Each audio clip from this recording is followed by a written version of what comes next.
let's look at a real sports annex. It's a roller derby, and they start out to race each other on roller skates around the track.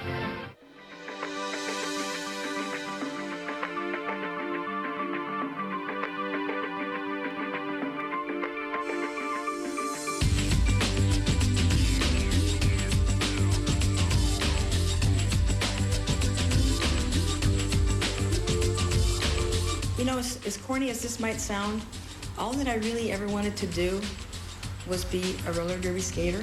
When I saw this thing on TV where women actually got to compete and have fun, I just thought, man, I've got to do this. I got into it when I was 17. I went down there with my little skates the day I was going to graduate, and they taught us how to ride the track, you know, the proper way. Beautiful. From then on, I was hooked. Yeah, I saw it on TV and said to my brother, I like that. My brother says, you do, huh? So he bought me a pair of roller skates. 1946, and I quit in 1980, so that's a little bit. Yeah. One summer, I went down and started training and never went back to school. Sorority house to the roller derby. We had to train 10 hours a day, 7 days a week. Then they show us how to jump, take a rail out of block, and how to stay out of trouble. Did you stay out of trouble? No. The rink's as fast as greased lightning, and as in a 6-day bike race, the big thrill is a jam and a spill. Here it is.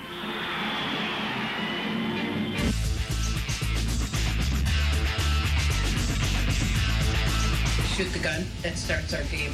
The periods were 15 minutes each. 15 minutes for the girls, then the boys skate 15. You're skating on a bank track. You're falling, you're getting up, you're falling, you're getting up. You have to remember the track is a 45-degree angle. If you don't know how to skate right, you're going to fall on your butt and get hurt. Watch those splinters. The pack is the 5 girls from each team. Once the whistle blows, you try to get your jammer out. The Catch as Catch Can marathon with every gal out for herself. This was the goal. Jammer is the one that's going to come to the rear and try to pass the opposing members with your help. There's a jam. We have to score points. The jammer breaks away from the pack, comes to the rear of the pack. And they would all be laying there, and I would come over the pack straight out. Don't ask me how I did it. If you pass one person, it's 1 point, 2 points, so on. You try anything to stop her from scoring, and anything that's legitimate. Throwing ourselves at them. They're flying over us to try to pass us. Skating on the inside of us, skating on the outside of us. We're banging them in the head, banging them in the feet. And that's the whole gist of the game. Ladies, there are gentlemen present. Was there any faking about that elbowing, or was that all? I don't think so. We really weren't violent people, but, you know, if the occasion called for it, you have to protect yourself, yeah. I mean, she really whacked her. She's really mad. They used to call it football on wheels. People did get thrown over the rails. Look out, there's a KO coming.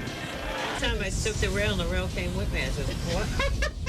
At the beginning of the broadcast on TV, Dick Laney said, this is roller games, it's considered an exhibition. We were tough on the track, and off the track we were ladies. You better believe it. Speak for herself. We should warn that referee. He ought to know better than to try and separate 2 women. I was out when I first started skating, but boy was I out once I got into skating.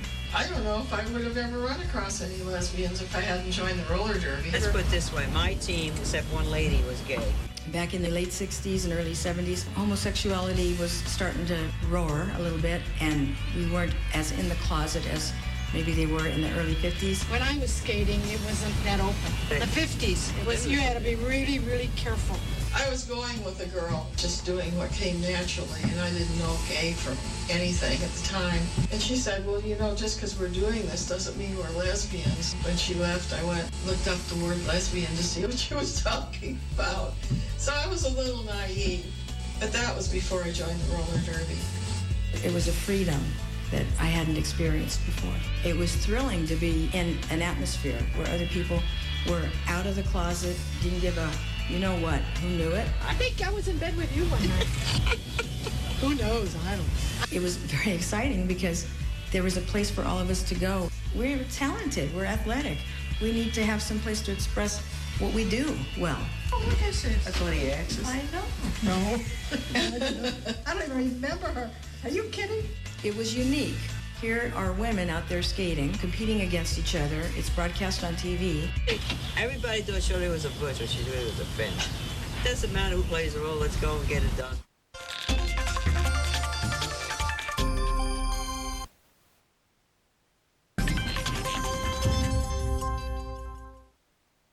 Now it's the ladies' turn.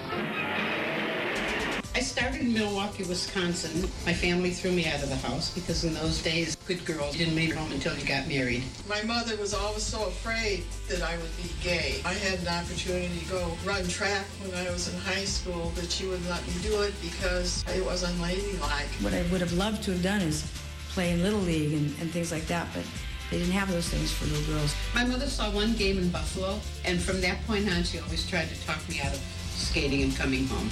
Oh no, she said, oh no, not my girl.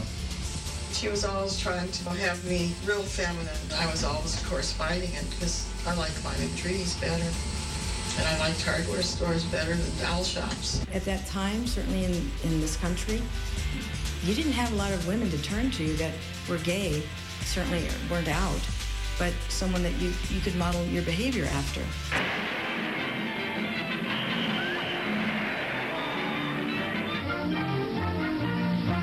Lots of people probably that were fans were a little bit gay too.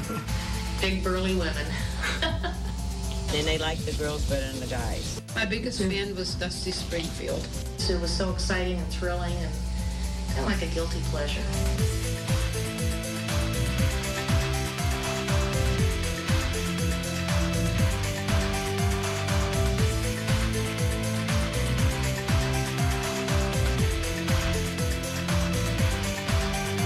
These kind of people that you remember and are special.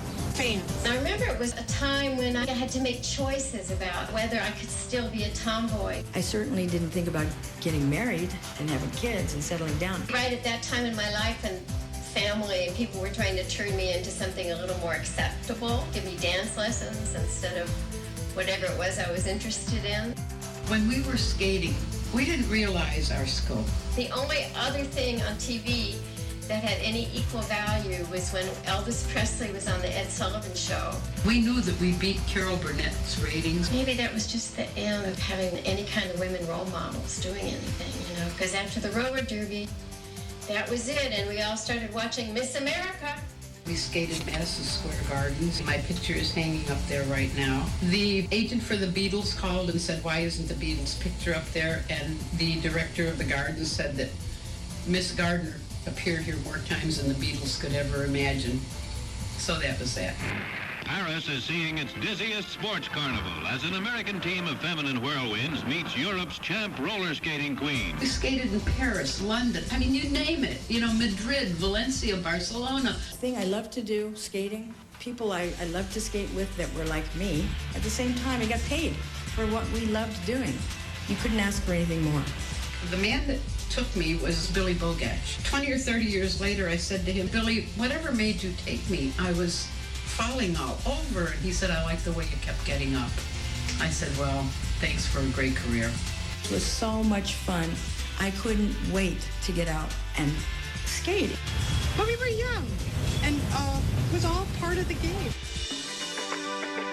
Loved every minute of it. Great part of my life. Meet your idols. It doesn't often happen. I think I've trained all my life. I got to do what I dreamed about doing. And real loyal friendships developed from skating. We loved each other. Tough guy. After I quit skating, we played softball. Everything I did has helped me in my personal growth and development. Still have a long way to go, but I guess that's what life is. This is when I was in my prime.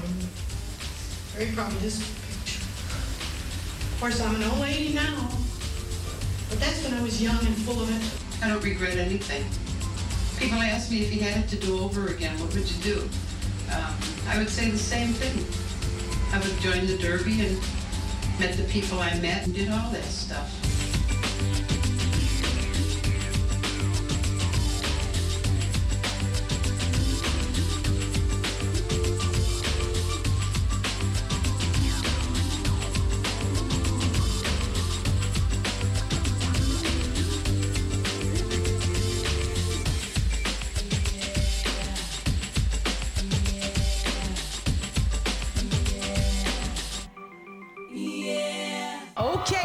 Here we go.